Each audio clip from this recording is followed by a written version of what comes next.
কম সময় ঝটপট বানানো যায় সম্পূর্ণ একটা নিরামিষ রেসিপি আজ আমি আপনাদের সঙ্গে শেয়ার করছি। হ্যাঁ, ঠিকই ধরেছেন, দই পটল। এই নিরামিষ রেসিপিটি আপনারা পোলাও কিংবা ভাত, রুটি, পরোটা সকলের সঙ্গেই খুব সুন্দরভাবে যায়। তাহলে কিভাবে আমি ঝটপট বানিয়েছি সেটাই রয়েছে আজকের এই ভিডিওতে। আমি এখানে 500 গ্রামের মতন পটল নিয়েছি। পটলগুলো একটু ডুমো ডুমো হলে খুব ভালো হয়। তারপরে এইভাবে খোসা ছাড়িয়ে নেব। সবকটা পটলের সম্পূর্ণ খোসা ছাড়িয়ে নেব। এবার পটলগুলোর আগে আর পেছনটা এইভাবে কেটে নিয়ে আগে আর পেছন দিকটা অল্প করে কাট দেব। মাঝখানটা কিন্তু জয়েন্ট থাকবে। এইভাবে জলের মধ্যে দিয়ে আমি রেখে দিলাম পটলগুলো, যাতে কালো না হয়ে যায়। পটলগুলো সবকটা ধুয়ে নেব, তাতে স্বাদ মতন লবণ আর হলুদ দেব, দিয়ে ভালো করে মাখিয়ে রেখে দেব। 5 মিনিট যদি মাখিয়ে রেখে দেওয়া যায় তাহলে খুব সহজেই তাড়াতাড়ি পটলগুলো ভাজা হয়ে যায়। এবার আমি মিক্সচার জারের মধ্যে 1 ইঞ্চি আদা, 10 থেকে 15টা কাজু আর একটা পাত্রে 2 টিস্পুন করে পোস্ত আর গোটা জিরে অল্প জল দিয়ে ভিজিয়ে রেখে এর একটা পেস্ট তৈরি করে নেব। এই যে পেস্ট তৈরি হয়ে গেছে। এবার গুঁড়ো মশলা পেস্ট তৈরি করব। 1 টিস্পুন করে রেড চিলি পাউডার, হলুদ পাউডার আর করিয়েন্ডার পাউডার মানে ধনে পাউডার অল্প জল দিয়ে গুলে এর একটা পেস্ট তৈরি করে নিলাম। এবার কড়াইতে সাদা তেল দিলাম 4 টেবিল স্পুন, দিয়ে পটলগুলোকে ভেজে রাখবো। খুব বেশি ভাজবো না, একটু ব্রাউন কালার হয়ে আসলেই তুলে নেব। খুব বেশি ভাজলে তাহলে লাস্টে যখন পটলটা দেব সেটা খেতে আর খুব একটা ভালো হবে না। এইভাবে সমস্ত পটল ভেজে নিয়ে এই তেলেতেই 2টো শুকনো লঙ্কা আর 1 চা চামচ গোটা জিরে ফোড়ন দিয়ে দিলাম। দিয়ে একটু নাড়াচাড়া করে নিয়ে বেটে রাখা মশলাটা দিয়ে দিলাম। 1 মিনিটের মতন নাড়িয়ে নেব।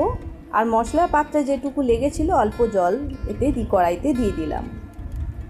গুঁড়ো মশলার যে পেস্ট তৈরি করেছি সেটাও দিয়ে দিলাম। আর বাটিতে যেটুকু লেগেছে তাতে অল্প জল দিয়ে সেটাও কড়াইতে দিয়ে দিলাম। এবার স্বাদ মতন লবণ দিয়ে আমি এটাকে কষতে থাকব। লবণটা আপনারা নিজেদের স্বাদ মতন দেবেন। আর যদি মশলা ধরে যায় তাহলে অল্প জল দিতে পারেন। মশলা থেকে যখন তেল বেরিয়ে আসবে তখন আমি 5 টিস্পুনের মতন টক দই ফাটিয়ে দিয়ে দিলাম। দইটা আপনারা ফ্রিজ থেকে 10 মিনিট আগে বার করে ফাটিয়ে নিয়ে দিয়ে দেবেন। যেহেতু দই দিয়েছে 1 টিস্পুনের মতন আমি এখানে সুগার দিলাম বা চিনি দিলাম। আর স্বাদের জন্য একটু কিশমিশ দিলাম, 10খানার মতন কিশমিশ দিয়েছি। আপনারা চাইলে বাদও দিতে পারেন। এবার পটলটা যেটা ভেজে রেখেছি সেটা দিয়ে দিলাম। গ্রেভির সাথে ভালো করে পটলটা মাখিয়ে নেব। আপনাদের গ্রেভি যদি কম হয়ে যায় বা শুকিয়ে আসে তাহলে উষ্ণ গরম জল একটু দিয়ে দিতে পারেন। দিয়ে পটলের সঙ্গে ভালো করে মাখিয়ে নিয়ে রেখে দিতে হবে, যাতে গ্রেভিটা পটলের ভেতরে ঢুকে যায়।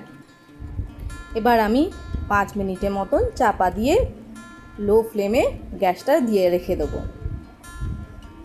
এবার দেখুন গ্রেভিটার সঙ্গে পটলটা মাখানোও বেশ হয়ে গেছে। আপনারা গ্রেভি যেরকম চাইবেন সেরকম রাখতে পারেন, তবে গ্রেভিটা একটু ঘন হলে ভালো হয়। দই পটল সাধারণত ঘনই ভালো হয়। আর নামানোর আগে 1/2 টিস্পুনের মতন গরম মশলা দিয়ে মাখিয়ে নিয়ে পরিবেশন করে দিলেই হয়ে যাবে। তাহলে দেখলেন কত সহজেই এই দই পটল বানানো যায়। খুব সহজে কম সময়ে ঝটপট বানিয়ে ফেলা যায়। এইভাবে আমি পরিবেশন করছি। এবার এটা আপনার পোলাও কিংবা ভাতের সাথে, পরোটা যেটার সাথেই খেতে বলুন না কেন খুব সুন্দর হয়। তাহলে আজকের রেসিপি আপনাদের কেমন লেগেছে? যদি ভালো লেগে থাকে তাহলে অবশ্যই একটা লাইক করে দেবেন। আর আমার চ্যানেলে যদি নতুন সদস্য হয়ে থাকেন, এখনও সাবস্ক্রাইব করে উঠতে পারেননি, তাহলে অবশ্যই বলবো চ্যানেলটিকে সাবস্ক্রাইব করার জন্য। আর নোটিফিকেশান অবশ্যই ক্লিক করবেন, তাহলে যখনই আমি কোনো ভিডিও আপলোড করব আপনাদের কাছে সরাসরি পৌঁছে যাবে নোটিফিকেশানটা। তাহলে আজকে এই পর্যন্তই। পরবর্তীকালে আমি আবার কোনো নতুন রান্না আপনাদের সঙ্গে শেয়ার করব। ততক্ষণের জন্য বিদায় নিচ্ছি। আপনারা সকলেই ভালো থাকবেন। আর আমার চ্যানেলটিকে দেখতে ভুলবেন না। ধন্যবাদ।